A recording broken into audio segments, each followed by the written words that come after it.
வன்னியர்களுக்கான 10.5% உள்ஒதுக்கீட்டை வழங்காமல் திமுக தாமதிக்க முடியாது என்று பாமக நிறுவனர் டாக்டர் ராமதாஸ் கூறியுள்ளார். மேலும் வன்னியர்களுக்கு இடஒதுக்கீடு வழங்க திமுக அரசு விரும்பவில்லை. மிகவும் பிற்படுத்தப்பட்ட வகுப்பினருக்கான 22% இடஒதுக்கீடு குறித்த தரவுகளை ஆய்வு செய்து வன்னியர்களுக்கான இடஒதுக்கீடு குறித்து பரிந்துரைப்பது கடினமல்ல. அது ஒரு சில வாரங்களில் முடிவடையக்கூடிய பணிதான். ஆனால் வன்னியர்களுக்கு இடஒதுக்கீடு வழங்க திமுக அரசு விரும்பவில்லை என்றும், சமூக நீதி வேடம் போடும் திமுகவின் உண்மை முகம் சமூக அநீதிதான் என்பதற்கு இதுதான் சிறந்த எடுத்துக்காட்டு ஆகும் என்றும், வன்னியர்களுக்கு இடஒதுக்கீடு வழங்குவதை திமுக அரசு அதன் விருப்பம் போல தாமதிக்க முடியாது. பொறுமைக்கும் ஒரு எல்லை உண்டு. அந்த எல்லையை கடந்து போராடித்தான் இடஒதுக்கீட்டை பெற்றெடுக்க வேண்டும் என்றால் அதற்கும் பாமக தயாராகத்தான் இருக்கிறது. இதை உணர்ந்து வன்னியர்களுக்கான இடஒதுக்கீட்டை உடனடியாக வழங்க தமிழக அரசு நடவடிக்கை எடுக்க வேண்டும் என்று பாமக நிறுவனர் டாக்டர் ராமதாஸ் கூறியுள்ளார். தென் சென்னையில் மீனவர்களுக்கென பிரத்யேகமாக ஒரு மீன்பிடி கிராமம் அமைக்கப்படும் என்று திமுக வேட்பாளர் தமிழச்சி தங்கப்பாண்டியன் பேசியுள்ளார். சென்னையில் பிரதமரின் வாகன பேரணியில் அனுமதியின்றி விளம்பர பதாகைகள் வைத்ததாக பாஜகவினர் மீது போலீசார் 2 வழக்குகளை பதிவு செய்துள்ளனர். நீலகிரி மக்களவைத் தொகுதி திமுக வேட்பாளர் ராசாவுக்கு ஆதரவாக அவரது செலவு கணக்குகளை திருத்த வேண்டுமென தனக்கு கடும் அழுத்தம் தரப்படுவதாக உதவி செலவின பார்வையாளர் பி. சரவணன் புகார் தெரிவித்துள்ளார். இது குறித்த புகார் கடிதத்தை அவர் தலைமை தேர்தல் அதிகாரி சத்யபிரத சாகுவுக்கு அனுப்பியுள்ளார். அந்த கடிதத்தில், நீலகிரி தொகுதியின் உதவி செலவின பார்வையாளராக நியமிக்கப்பட்டுள்ளேன். எனக்கு வழங்கப்பட்டுள்ள வரன்முறைகளின் அடிப்படையில் பணியாற்றி வருகிறேன்.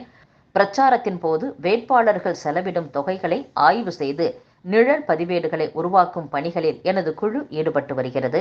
அதன்படி நீலகிரி தொகுதி திமுக வேட்பாளர் ராசாவின் செலவின கணக்குகளையும் ஆய்வு செய்து நிழல் பதிவேட்டை தயாரித்துள்ளோம். அதில் நாங்கள் குறிப்பிட்டுள்ள செலவு கணக்கு விவரங்களை அப்படியே பதிவேட்டில் தெரிவிக்காமல் குறைத்து மதிப்பிடும்படி மாவட்ட தேர்தல் அதிகாரி தொடர்ந்து அழுத்தம் கொடுத்து வருகிறார். திமுக வேட்பாளரின் குரலாக அவர் செயல்படுவதுடன் செலவு கணக்கு விவரங்களில் அவருக்கு சாதகமாக நடந்து கொள்ள வலியுறுத்துகிறார்.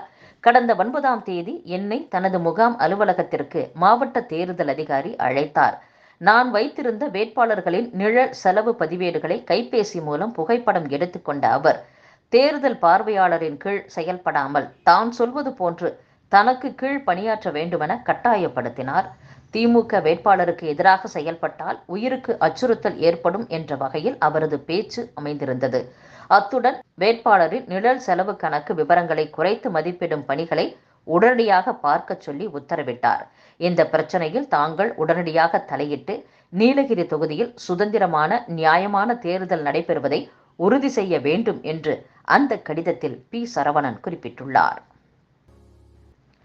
தமிழகத்தில் இதுவரை உரிய ஆவணங்கள் இன்றி கொண்டு செல்லப்பட்ட 305 கோடி ரூபாய் மதிப்புள்ள பணம், தங்க நகைகள், மது, பரிசுப் பொருட்கள் பறிமுதல் செய்யப்பட்டுள்ளதாக மாநில தலைமை தேர்தல் அதிகாரி சத்யபிரத சாகு தெரிவித்துள்ளார். மக்களவைத் தேர்தல் பிரச்சாரத்திற்காக உள்துறை அமைச்சர் அமித்ஷா ஏப்ரல் 12 மற்றும் 13 ஆகிய தேதிகளில் தமிழகம் வரவுள்ளதாக தெரிவிக்கப்பட்டிருந்தது. அமைச்சர் அமித்ஷா ஏப்ரல் 12 மற்றும் 13ஆம் தேதி காரைக்குடி, தென்காசி மற்றும் மதுரையில் வாகன பேரணி மூலம் பாஜக கூட்டணி வேட்பாளர்களை ஆதரித்து பிரச்சாரம் செய்யவுள்ளதாகவும், இதனைத் தொடர்ந்து ராஜராஜேஸ்வரி கோவில், பைரவர் கோவில், மதுரை மீனாட்சியம்மன் கோவில்களில் தரிசனம் செய்யவுள்ளதாகவும் தெரிவிக்கப்பட்டிருந்தது.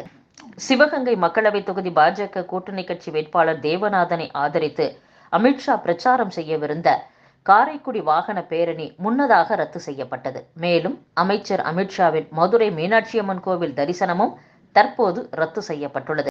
இந்நிலையில் தென்காசியில் அமித்ஷா பிரச்சாரம் செய்யவிருந்த வாகன பேரணியும் ரத்து செய்யப்பட்டுள்ளதாக தகவல் வெளியாகியுள்ளது.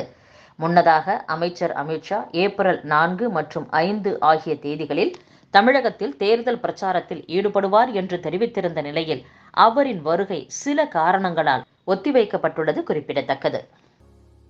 இந்தியாவை உற்பத்திக்கான மாற்று இடமாக பன்னாட்டு நிறுவனங்கள் கருதுகின்றன. இதனால் இந்தியா பலனடைந்து வருவதாக ஐநா தெரிவித்துள்ளது. மேற்கு வங்க மாநிலம் சந்தேஷ்காலியில் பெண்கள் பாலியல் ரீதியாக துன்புறுத்தப்பட்டது, நிலங்கள் அபகரிக்கப்பட்ட குற்றச்சாட்டுகள் தொடர்பாக பொதுமக்கள் புகார் தெரிவிக்க புதிய மின்னஞ்சலை சிபிஐ வெளியிட்டுள்ளது. இந்தியாவில் வேளாண் வர்த்தகத் துறையில் நிலவும் வாய்ப்புகள் குறித்து அறியவும், இந்திய சந்தையில் அமெரிக்க தயாரிப்புகள் சந்தைப்படுத்துதலை மேலும் அதிகரிப்பதையும் நோக்கமாக கொண்டு அமெரிக்க வேளாண் துறை அதிகாரிகள் குழு இந்த மாதம் 22ஆம் தேதி இந்தியா வரவுள்ளது. ஜம்மு காஷ்மீரின் புல்வாமா மாவட்டத்தில் பாதுகாப்பு படையினர் நடத்திய துப்பாக்கிச் சூட்டில் லஷ்கர்-இ-தொய்பா அமைப்பைச் சேர்ந்த பயங்கரவாதி ஒருவர் சுட்டுக் கொல்லப்பட்டுள்ளதாக போலீசார் தெரிவித்துள்ளனர். ஊழல்வாதிகள் சிறைக்கு செல்ல நேரிடும் எந்த மிரட்டலுக்கும் தாம் பின்வாங்கப் போவதில்லை என்று பிரதமர் நரேந்திர மோடி தெரிவித்துள்ளார். ஊழலை ஒழிப்போம் என்று கூறுபவர்கள் ஒரு பக்கமும், ஊழல்வாதிகளை காப்பாற்றுங்கள் என்று கூறுபவர்கள் மற்றொரு பக்கமும் உள்ளனர். ஊழல்வாதிகளை காப்பாற்றுபவர்கள் கவனமாக கேளுங்கள். மோடிக்கு எத்தனை மிரட்டல்கள், பிரச்சனைகளை கொடுத்தாலும் ஊழல்வாதிகள் சிறைக்கு செல்வது உறுதி. இது மோடியின் உத்தரவாதம் என்றும் பிரதமர் மோடி கூறியுள்ளார்.